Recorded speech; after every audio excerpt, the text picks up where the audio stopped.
hadirat jamaah Masjid Ar-Ridha rahimakumullah. Moga-moga semua kita dirahmati Allah Subhanahu wa taala.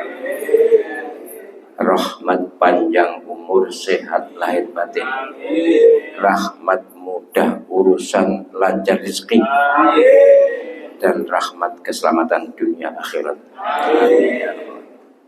Saya sangat setuju tema dari Ar-Ridha. Sebenarnya sangat setuju. Hidup itu mudah, tapi saya diperingatkan oleh Allah SWT, ternyata tidak mudah. Dari Kenjeran ke pertigaan Mer itu mudah, tapi ke sini susah. Maka topiknya saya ganti, hidup itu gampang-gampang susah. Tapi sebenarnya panitia bener asli nih. Tapi ya namanya dalam hidup ya seperti ini. Artinya kalau kita memenuhi apa yang difirmankan Allah, mudah. Tapi tentu dalam hidup ya kan perjuangan, jadi ada susahnya juga. Hampir tidak nyampe. Saya tadi sudah pamit untuk tidak sini. Tak pikir telat, anggur langsung bablasnya Jombang. Ternyata masih ngejar di sini, masih di nomor Google Map itu, di Google Map itu biru, berarti lancar. Alhamdulillah masih nutut rakaat kedua, ketiga, keempat masih bisa. Alhamdulillah. Jadi hidup itu gampang-gampang susah. Tapi gampangnya loro ya, gampang-gampang susah. Berarti Nabi benar, layyaghlibal usru yusraini. Tidak akan satu kesulitan mengalahkan dua kemudahan. Apa maksudnya Nabi itu? Fa inna ma'al usri yusron, inna ma'al usri yusron. Al-usri itu pakai al, itu diulang 1000 kali, mananya tetap satu dalam bahasa Arab. Lah yusron itu nakirah tanpa al. Yusron, bukan al-yusru. Itu diulang 2 kali, maknanya 2. Maka ini al-yusru pakai al, diulang 2 kali, bermakna 1. Al-yusru tidak pakai al, diulang 2 kali, maknanya 2. Maka komentar Nabi, la yaghlibal usru yusrani. Tidak akan satu kesulitan mengalahkan kemudahan. Asal wani kangelan, hidup itu mudah. Tapi prinsipnya gini, monggo kita renungkan bersama. Kita biasakan menasihati diri kita sendiri. Noto hati. Sing penting iso noto hati, maka hidup itu mudah. Asal semua kejadian kita sikapi dengan ridho, beres mon. Ar-ridho ini ridho masjid ini. Terus tapi Nabi mengajawab ngoten. Ar-ridho bil qada. Senjata hidup itu ridho dengan yang sudah terjadi. Nek belum terjadi, namanya takdir. Ini saya peroleh ilmu dari Al-Azhar, Kairo. Kalau belum terjadi, namanya takdir, kita harus menawar, harus mengubah, harus berusaha, harus berdoa. Tapi nek wis terjadi, namanya qada, itu harus ridho. Nah, ini yang terpenting. Kunci kita, apapun yang sudah terjadi, seneng tidak seneng, enak tidak enak, hati harus ridho. Itulah yang disebut hidup itu mudah. Karena apa? Semua yang terjadi, kalau hati ridho ini, pasti kita akan mendapatkan hikmahnya.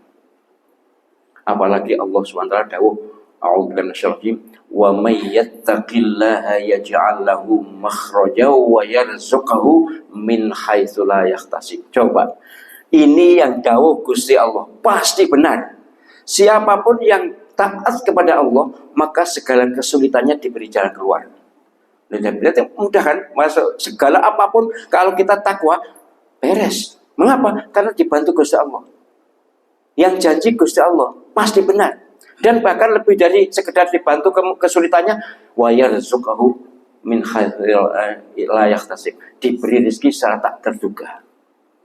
Pun ayat ini kembarannya banyak, yang semakna banyak sekali di Quran. Tapi intinya kita harus yakin bahwa sesungguhnya modal utama hidup ini adalah takwa. Wa tazawwadu fa inna khairaz zadi taqwa. Berbekallah dalam menghadapi hidup ini, tapi sebaik-baik bekal hidup adalah takwa. Mengapa kok takwa? Sebab kalau kita bertakwa, ada jalan kemudahan mengatasi apapun, menghadapi apapun, dibantu oleh Allah SWT. Dan rezeki dimudahkan. Nek wis ngene iki mosok aja angel. Teori ini ngoten. Tapi prakteknya kan mboten. Nah, kalau prakteknya tidak sama, kita harus berani nasihati awake dhewe. Kudu wani nuturi. Kula niku sering nuturi awak kula ki mbak baca salat ngaten kau tak tuturi. Iki salat ojo nglayap ngoten. Batin tapi gak muni. Batin kula iki salat ojo nglayap. Nek pamane suatu ketika jenenge wong ya kesel ngantuk arep jamaah subuh arep sasen kula nasihati kula seneni ngene nek gak gelem nyang masjid nek aras nyang masjid iki engko ayo salat subuh ping 17. Mengapa kok ping 17? Lah salat subuh 2 rakaat berjamaah itu dapat 27. Lah nek dhewe dapat 1 lah ya rugi.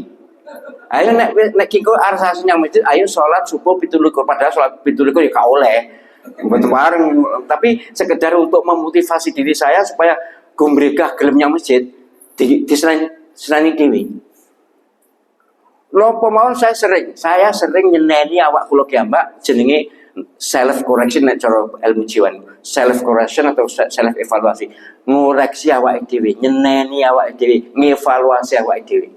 Karena apa? Yang paling tahu kita tuh ya kita, bukan orang lain, bukan penceramah. Saya nggak tahu loh penjenengan ini. Kita raweh karena mereka cepat tapi ya nggak ngerti. Gimana kita rada rekor cepat aja.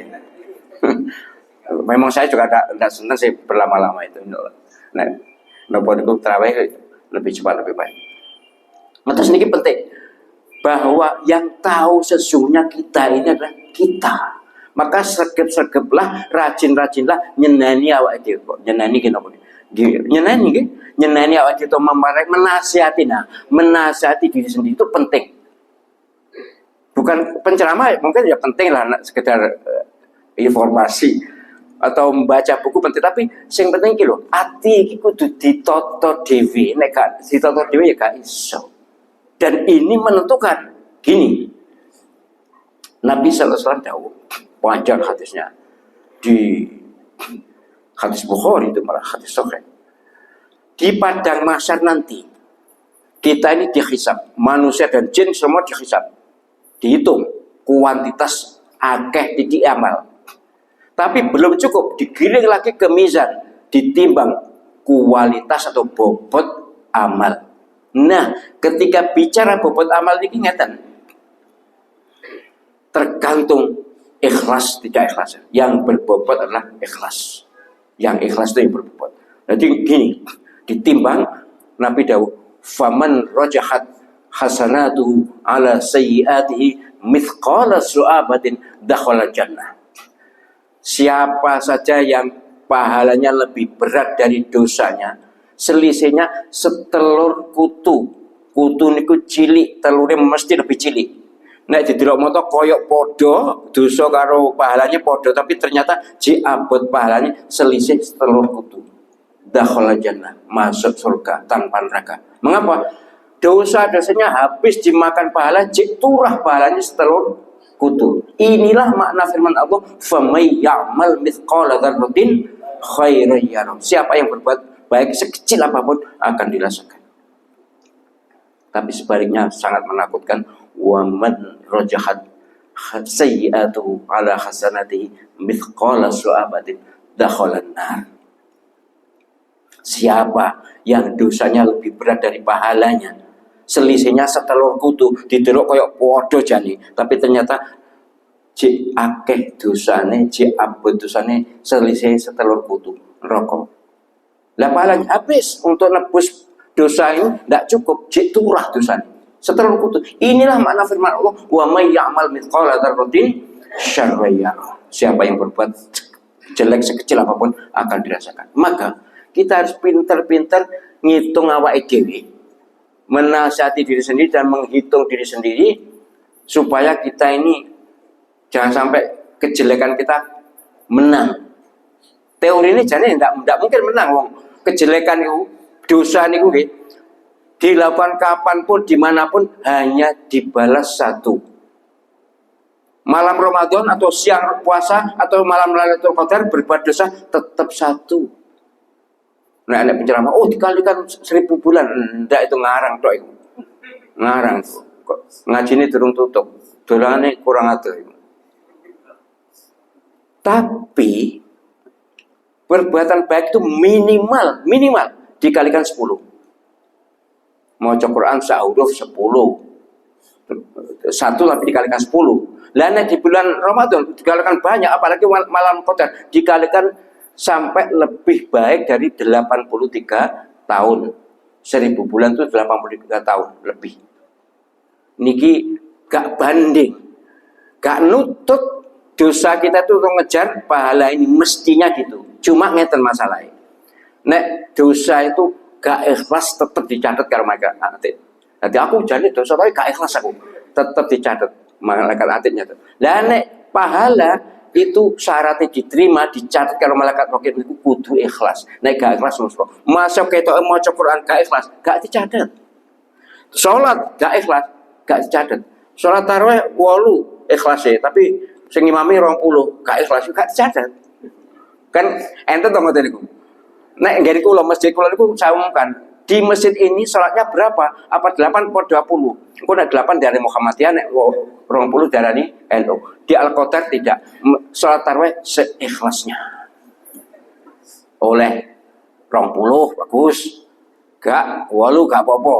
Gak gelem 8 6 ya wis. Gak 6 4 ya gak apa-apa. Loro wis mulia gak usah teko pisan. Dan terus ini penting untuk menjadi motivasi kita bahwa kebaikan kita harus ikhlas, gak perlu golek lem, gak perlu golek puji siapapun. Bismillah taala pun niku jenenge ikhlas. Apapun sekecil apapun nanti akan ada bobotnya. Demikian yang bisa saya sampaikan, bahwa hidup itu sesungguhnya mudah asal kita ridho, asal berbaik sangka kepada Allah SWT, dan asal bertakwa. Kalau bertakwa segala kesulitan dimudahkan Allah SWT, rezeki dimudahkan oleh Allah SWT. Amin. Demikian yang bisa saya sampaikan. Mari kita sholat witir dengan seksama dan dalam tempo yang saja. Buatan ya supaya nikah, kayak nikah. Tapi yang penting hati hadir kepada Allah SWT. Subhanakallahumma bihamdika asyhadu an la ilaha illa anta astaghfiruka wa atubu ilaik. Assalamualaikum warahmatullahi wabarakatuh.